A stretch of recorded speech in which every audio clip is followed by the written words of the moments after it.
Espero que estejam gostando dos vídeos, deixe seu like, compartilhe, porque é muito importante para o canal. Gratidão a todos vocês, meus queridos. News, um programa que faz a diferença, falando verdades todos os dias para você. No Brasil, a liberdade de expressão está consagrada no artigo 5, inciso 4 da Constituição Federal. A Constituição também estabelece no artigo 220 que não haverá censura de natureza política, ideológica e a liberdade de expressão é o direito fundamental e inalienável de todo indivíduo manifestar livremente.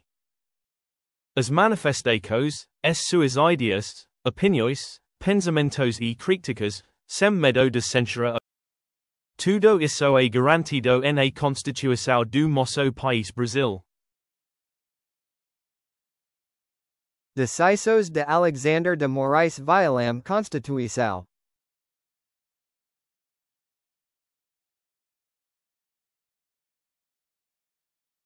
Deputada federal Carla Zambelli, inocentada, vazou provas de dentro do gabinete do ministro Alexandre de Moraes que causam a liberdade de Carla Zambelli e agora uma grande reviravolta em Brasília. E diante das últimas denúncias e vazamentos de Eduardo Tagliaferro, a coisa ficou feia para os togados. Nós vamos mostrar tudo isso aqui agora. Uma grande reviravolta está acontecendo em Brasília durante o julgamento do ex-presidente Jair Bolsonaro. Confira essa matéria e voltamos em seguida. Todos os três a serviço, capangas, felizes agindo como mafiosos, a serviço do bandido maior Alexandre de Moraes, do criminoso Alexandre de Moraes. É criminoso porque esta atividade é criminosa. Veja, o Ayrton Vieira age abertamente como chefe do Tagliaferro, dizendo para ele para onde o relatório deveria ir. Anexado à petição 9935, que tramitava no STF sob a relatoria do Alexandre e tratava sobre medidas aplicadas contra o Telegram. Algumas horas depois, o Tagliaferro vai lá e prepara o relatório sobre o Guerra. Eduardo Tagliaferro diz assim: doutor Ayrton, boa noite, veja se eu preciso fazer alguma alteração, por favor. Está muito bom, Eduardo, diz Ayrton Vieira, muito mesmo. O problema agora é o bloqueio. Sabe se o Guerra tem representação no Brasil? Eduardo Tagliaferro: não tem. Terá que fazer igual o Telegram. Pedir a suspensão da plataforma no Brasil. Aí eles resolvem rapidinho, como foi no Telegram. Porque eles não irão cumprir. Ayrton Vieira: sim, mas é um problema grande. Risos, risos, risos. Olha os psicopatas. Olha o grau dos psicopatas. Vamos ver com o ministro, Alexandre de Moraes. Risos, risos, risos. Muito obrigado, Eduardo. Eduardo Tagliaferro: kkk. Mas ontem à noite ele falou que bloqueia mesmo. Kkk. Qualquer coisa, só me falar. Abraço. Vejam como eles estão deixando claro que eles sabem que mandar suspender uma rede social no Brasil inteiro era errado. E nas palavras deles, abre aspas, um problema grande. E 2, o pseudo-juiz Alexandre de Moraes já havia se decidido sobre o bloqueio do Guerra no Brasil antes do caso chegar especificamente na mão dele. E o pior de tudo, a razão do bloqueio era que um jornalista estava divulgando o seu trabalho e dando suas opiniões políticas na plataforma. Então, primeiro vem a decisão do bloqueio e depois vem o relatório que justifica. A ideia, né? Me mostre o homem, mostre-me o homem e eu mostrarei o crime. Mas para a menina do Metrópolis é uma baita democracia. Fica tranquilo que é tudo muito democrático. Muito democrático. São só, pro Vilela, são só problemas. Temos problemas. Mas é uma democracia, porque você pode contratar um advogado para se defender.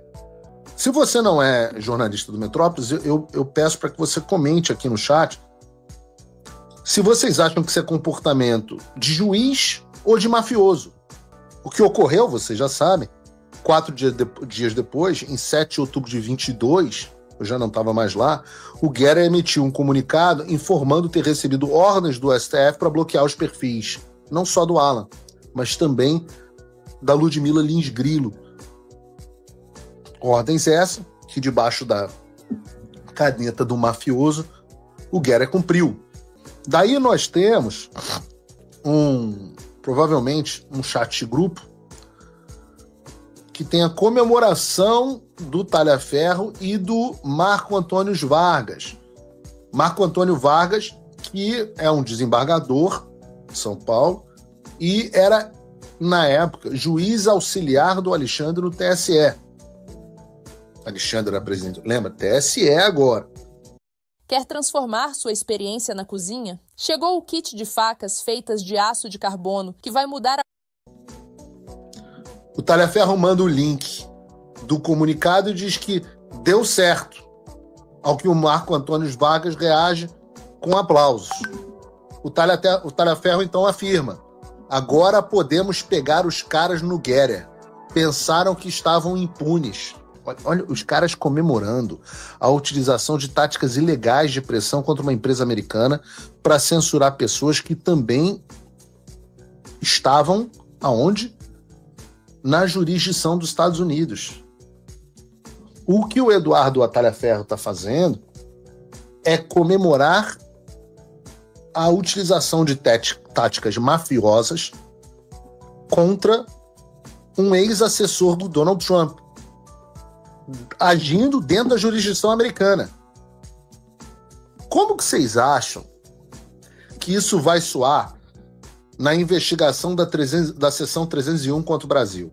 Como que o Brasil vai explicar isso na investigação da seção 301 como o funcionamento da lei das instituições? Tem como. Então, o que a primeira parte dos novos vazamentos mostrou foi uma série de ilegalidades. O Supremo Tribunal Federal agindo como chefe do Tribunal Superior Eleitoral, na verdade, uma mistura completa de órgãos que deveriam ser independentes e de estruturas, e de uma falsidade, um processo falso, um processo criminoso do judiciário sendo provocado por ele mesmo, de forma extraoficial, sem nenhum registro público, para ferrar com uma empresa de tecnologia americana que, por um acaso, tinha como seu CEO uma pessoa que hoje tem um poder imenso. Será que vai dar merda? Eu quero botar na nossa biblioteca, Bruno, aquela musiquinha. Vai dar merda, vai dar merda, vai dar merda, vai dar merda. Sabe, com o tema que era da abertura do Globo Esporte? É claro que vai.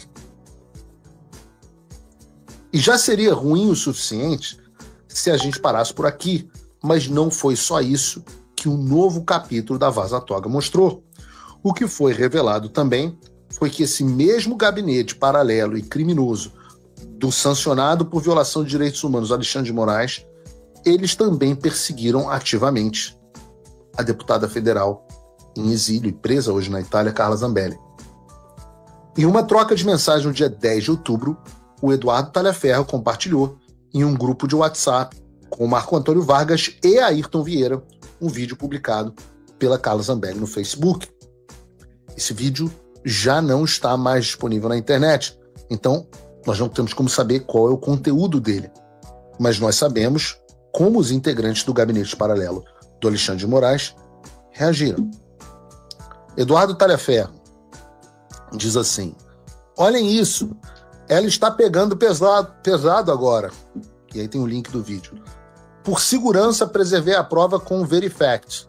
Agora ela pode até retirar a publicação. Já está preservada. Marco Antônio Vargas. Boa, emoji de aplauso. Este post é bom de ferrar com essa mulher. Ayrton Vieira. Emoji de aplauso. Eduardo Talhaferro. Vou pegar tudo que tenho dela e montar um belo documento. Marco Antônio Vargas. Emojis de aplausos. Palminhas.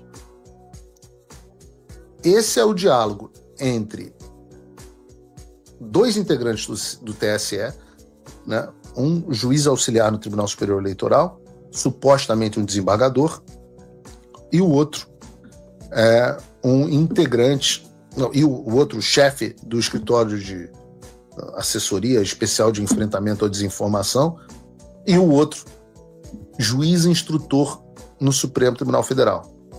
Todos os três a serviço, capangas, felizes agindo como mafiosos, a serviço do bandido maior Alexandre de Moraes, do criminoso Alexandre de Moraes. É criminoso porque esta atividade é criminosa. Não há dúvida que essa atividade é criminosa. Nenhuma pessoa em sã consciência pode dizer que não é. Em nenhum país democrático isso acontece. Em nenhum país democrático você tem uma gangue dizendo vamos ferrar com essa mulher. Os diálogos da Vaza Toga são 10 vezes piores do que os diálogos da Vaza Jato. Mas fica tranquilo que para o Metrópolis é tudo uma democracia. Antes de qualquer processo com a Carla Zambelli, você tinha o gabinete do Alexandre de Moraes, os capangas trabalhando com o Alexandre de Moraes, dizendo que queriam ferrar com essa mulher. É por isso que eu digo, já é surpreendente e uma cagada de muito mal assessorada, tadinho, que o processo da Carla Zambelli tenha chegado a esse ponto. Mas se a Itália cogitar extraditar essa mulher diante disso, é um absurdo, é um escárnio. Veja, tudo isso antes do segundo turno das eleições. Isso vale para essa cambada de vagabundos que vive de criticar a Carla Zambelli, dizendo que o Supremo estava indo atrás dela por conta do episódio da arma de fogo no dia da eleição. Esses diálogos são uma semana antes desse evento acontecer. A nossa maneira de trabalhar nunca foi tão eficiente. A Monday.com possibilitou que a nossa equipe tivesse uma área... Volto a dizer, mostre-me o homem ou a mulher e mostrarei o crime. E o que eles fizeram foi procurar uma justificativa para prender ela.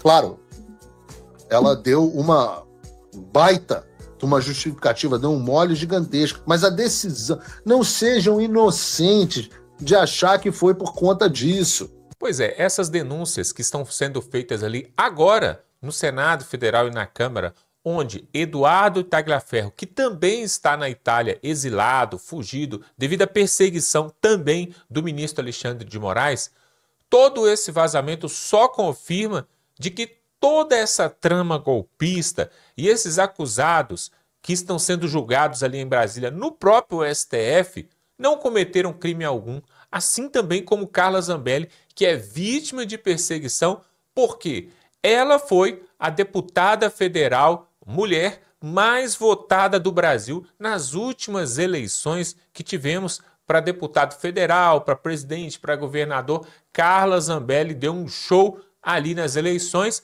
e isso causou o terror do sistema comunista em Brasília. Tudo isso não se passa de uma perseguição, porque o alvo deles principal é Jair Bolsonaro. Porém, eles querem pegar aqueles que estão à volta. Pessoal, eu também tenho lá minhas diferenças com Carla Zambelli, não vou muito com a cara dela, mas uma coisa eu e você nós temos que concordar. Tudo isso não passa de uma perseguição. Qual que é o crime que ela cometeu? Porque ela sacou uma arma ali na rua e apontou para uma pessoa? Então ela é condenada agora a 15, 17, 20 anos de prisão? E todos aqueles criminosos que juízes do Supremo já soltaram. Você se lembra, há pouco tempo atrás, teve até um levantamento de juízes que soltavam presos um atrás de outro. Nós não estamos falando de pessoas que apontaram uma arma para outra, não. Nós estamos falando de traficantes, de bandidos, assassinos que cometeram crimes horrendos e foram soltos. Sem falar naqueles políticos que querem voltar à cena do crime, né? Como, por exemplo, o Eduardo Cabral, Sérgio Cunha e vários outros amigos de Lula, que já passaram pela política, desviaram milhões, alguns receberam uma pena de mais de 100 anos. Mas, quando você tem amigos dentro da justiça, fica tudo mais fácil e você consegue limpar a sua barra. O próprio Lula, há pouco tempo atrás, estava preso, condenado com 5 processos em 3 instâncias, mas, devido aos seus contatos, ao seu network, né? Essa palavra que está muito em moda hoje em dia, esse amigo de Lula conseguiu mudar todo o julgamento, todo o processo e anular tudo por causa de um CEP. Então, pessoal, na verdade, o que importa é as amizades que você tem, né? Aí você fica livre. E nesse país, que é o país da impunidade, você consegue tudo. Agora, o que a Carla Zambelli está tendo um problema é porque justamente o que falou o Sóstenes Cavalcanti, o líder do PL ali na Câmara dos Deputados, ele falou que se a Carla Zambelli não tivesse ido para a Itália, a causa dela não seria tão difícil de ser defendida. O problema é que ela foi para a Itália e ali, né, colocaram a mão nela e ela vai ser extraditada. Agora, essas provas que nós trouxemos aqui, isso pode anular e inocentar a Carla Zambelli. O problema, pessoal, é que nós estamos vivendo num estado de exceção. Se nós estivéssemos vivendo num estado de direito normal, de democracia, de judiciário, nós poderíamos ter uma maior segurança na justiça, uma previsibilidade da justiça. Ou seja, por exemplo, o deputado Nicolas Ferreira publicou um vídeo nesta semana, está lá nas redes sociais dele, você pode dar uma olhada, onde ele fala que ele vai processar o presidente Luiz Inácio Lula, também conhecido como Nove Dedos. Olha só, o Lula quis associar o Nicolas Ferreira ao crime organizado, ao PCC, tudo por quê?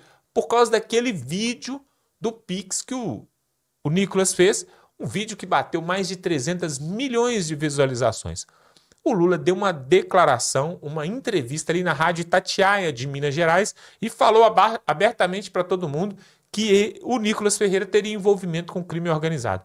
Daí o Nicolas Ferreira, nesta semana, falou, né, pegou um documento e mostrou o documento que ele está processando por meios legais o presidente do Brasil, Lula. Agora, a pergunta que não quer calar, pessoal. Você acha que o Nicolas Ferreira vai conseguir ter êxito frente a essa justiça que nós temos? Por quê?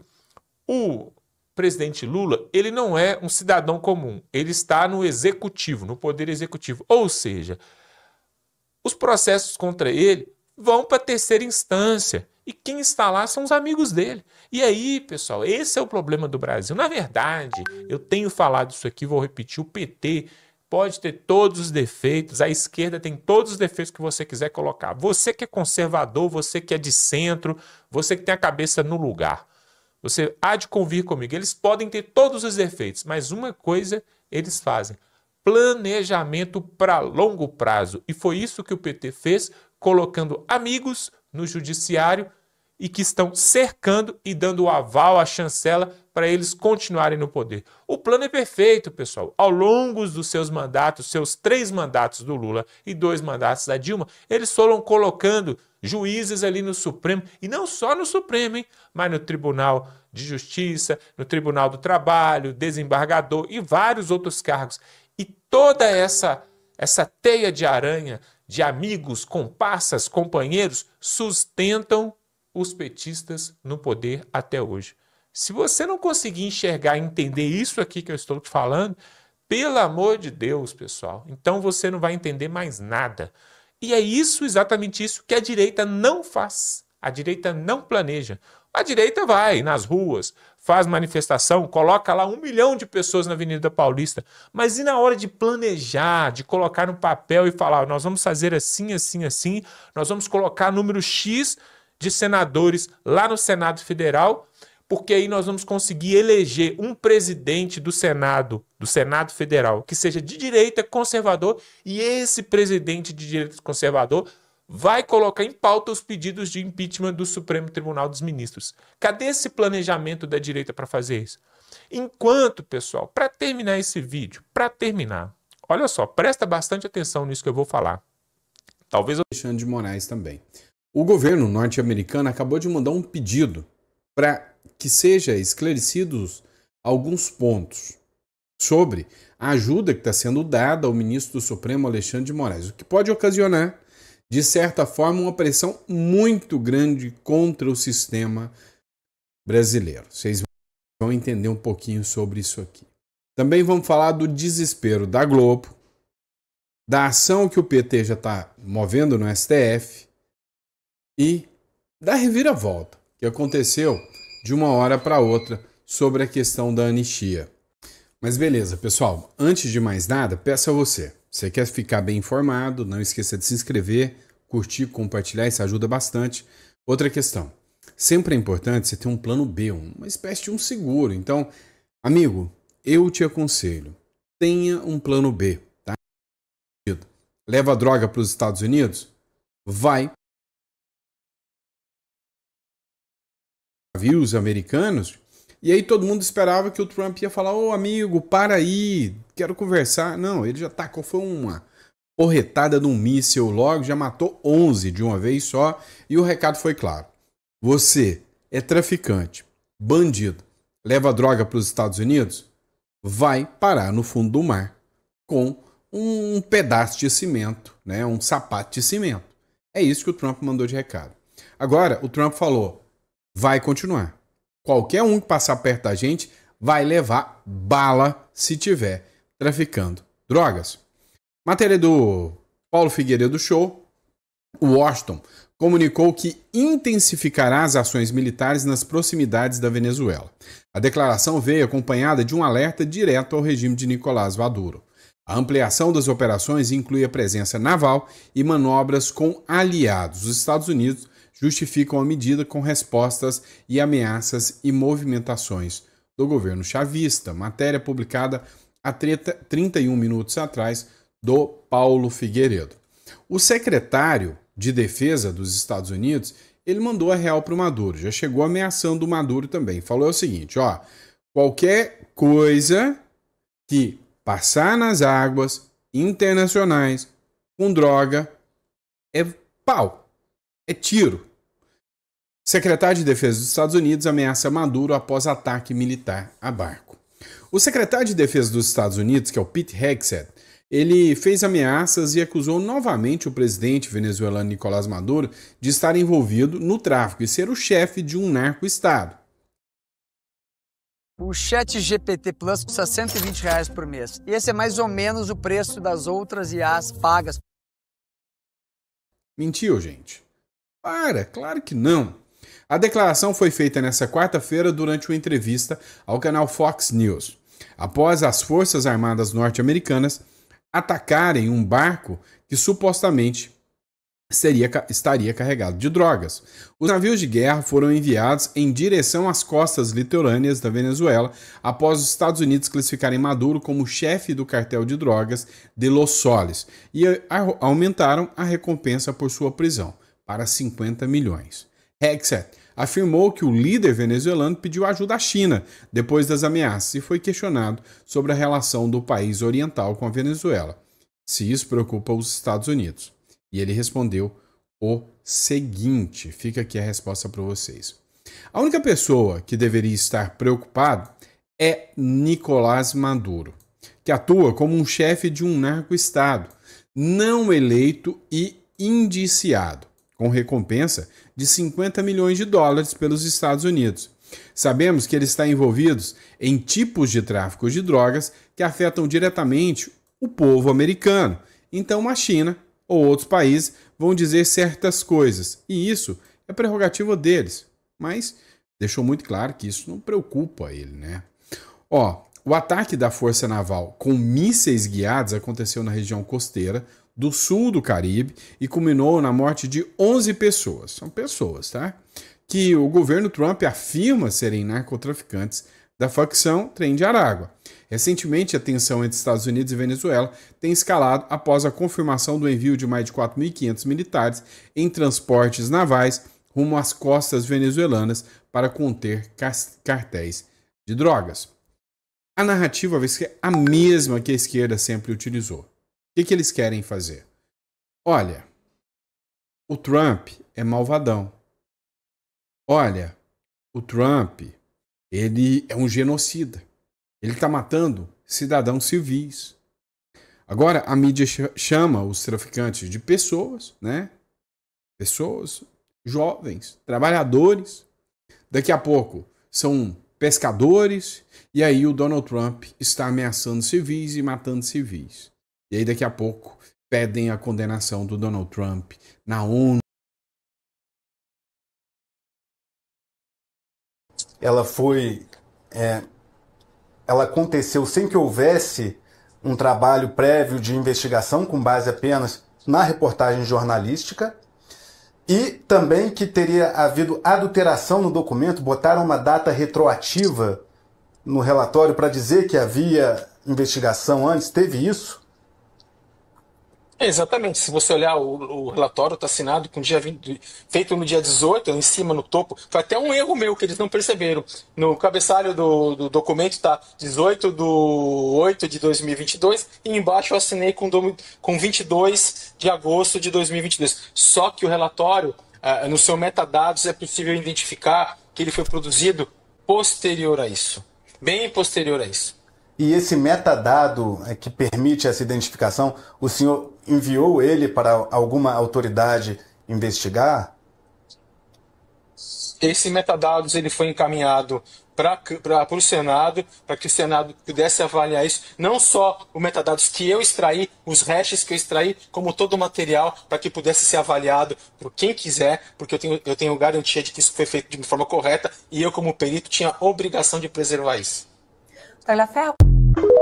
Relações entre Brasil e Estados Unidos estarem tão estremecidas como estão agora. Literalmente, o governo americano odeia o governo brasileiro. E o governo brasileiro, por sua vez, odeia o governo americano. E os dois são declaradamente inimigos um do outro, se odeiam. Ora, é uma coisa desnecessária, uma coisa burra. Precisavam ter aplicado, a gente tem condições de renegociar aqui. Receberam de volta uma mensagem muito clara. Presta atenção. As tarifas que foram colocadas por vocês pelo Donald Trump não têm natureza técnica e natureza econômica. Tem natureza política. A culpa do tarifaço é do presidente de vocês. Esse pequeno grupo fechado de executivos teve esse encontro fechado com o Christopher Landau. O Christopher Landau é o encarregado do Departamento do Estado americano, né? É o número 2 do Departamento de Estado americano. E aí eles se encontraram na tarde de ontem, quarta-feira. Eles ouviram que devem atuar mais em Brasília do que em Washington. Foi o que disseram à CNN.